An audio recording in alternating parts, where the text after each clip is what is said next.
बिस्मिल्लाहिर्रहमानिर्रहीम अस्सलाम वालेकुम। आज की इस वीडियो में बात करेंगे ओरल अल्सर्स के हवाले से कि बच्चों के मुंह में अगर छाले बनते हैं, ज़ुबान पे छाले बनते हैं तो उसके पीछे वजूहात क्या होती है और उसका इलाज कैसे किया जाता है।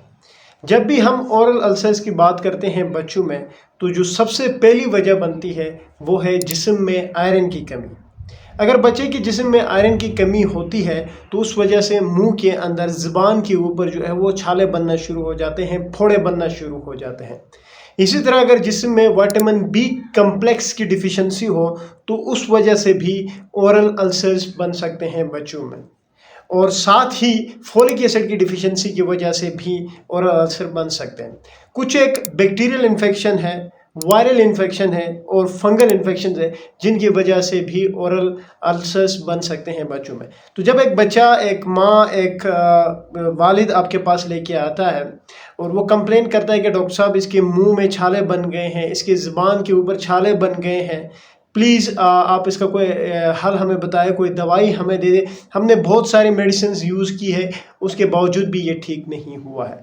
तो जब आप उनसे पूछेंगे कि जी आपने कौन सी मेडिसिन यूज़ की है तो सबसे पहले वो दो चीज़ों का नाम लेगा।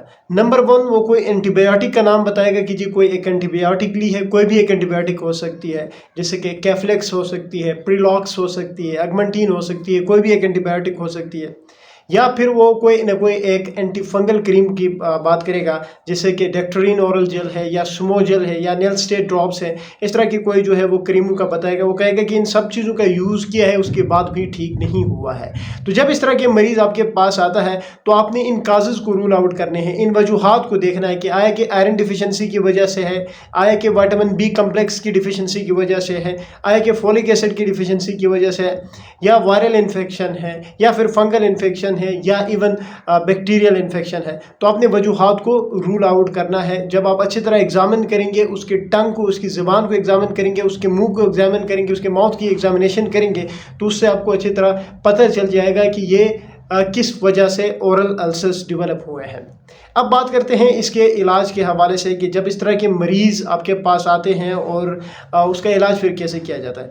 देखिए जी, जब एक मरीज़ आता है तो सबसे पहले इस तरह के मरीज़ों में आपने खून का टेस्ट करना होता है, जिसको हम CBC कहते हैं, कंप्लीट ब्लड काउंट, या इसको हम आसान अल्फाज में जो है वो ब्लड CP या खून का टेस्ट कहते हैं।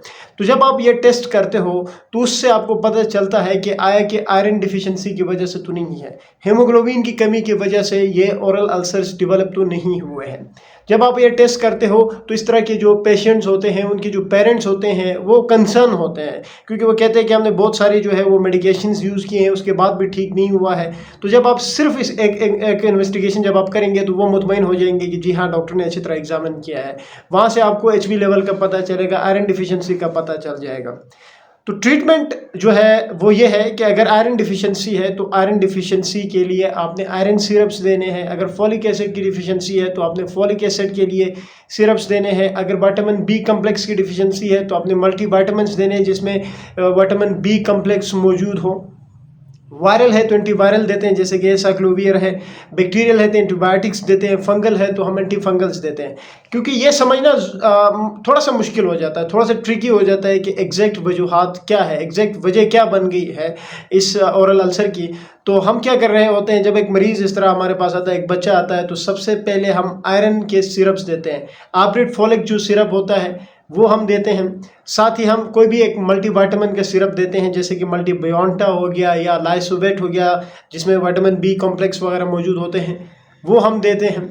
और अगर हम सस्पेक्ट कर रहे हैं वायरल इन्फेक्शन की वजह से हुआ है, वायरल आपको देख के पता चल जाता है कि ये वायरल की वजह से जो है वो ओरल अल्सर्स बने। उसमें प्रोमिनेंट आपको छाले नज़र आते हैं, पानी से भरे हुए छाले आपकी ज़ुबान के ऊपर या मुंह में किसी भी हिस्से में हो सकते हैं, तो वो वायरल डिक्लेयर हो जाता है। तो उसमें फिर अगर वायरल है तो आप एसाइक्लोवियर की सिरप्स आप देते हो। साथ ही आप आयरन जो आप्रिट फोलिक है वो, और जो लाइसोवेट या मल्टी बियोंटा है, ये आप चीज़ें देते हो, उससे ये ठीक हो जाता है। लेकिन अगर आपको लग रहा है ये बैक्टीरियल इन्फेक्शन है तो उस लाइसोवेट या मल्टी बियोंटा या आप्रिट फोलिक के साथ ही आप एक एंटीबायोटिक दे दें। साथ ही अगर आपको लग रहा है कि जी ये एंटी फंगल है यानी एक फंगस की वजह से है, तो आप फिर एंटी फंगल्स दे दें, जैसे कि डेक्टोरिन ओरल जेल है या निलस्टेट ड्रॉप्स हैं या टर्बिनाफिन के ड्रॉप्स मिलते हैं, वो आप इस तरह के पेशेंट्स में दे सकते हैं। केनालॉग आइनमेंट आती है, वो आप इसमें यूज़ कर सकते हैं। तो ये कुछ एक जो है वो ट्रीटमेंट ऑप्शंस है कि अगर बच्चे के मुंह में या ज़ुबान पे कहीं पे भी कोई छाले बने हों तो हम कुछ इस तरह से उसकी इलाज करते हैं, और ये सारी चीज़ें इसकी वजूहात में आ सकती है कि क्या कुछ हो सकता है। उम्मीद है वीडियो आप लोगों को अच्छी लगेगी। Thank you.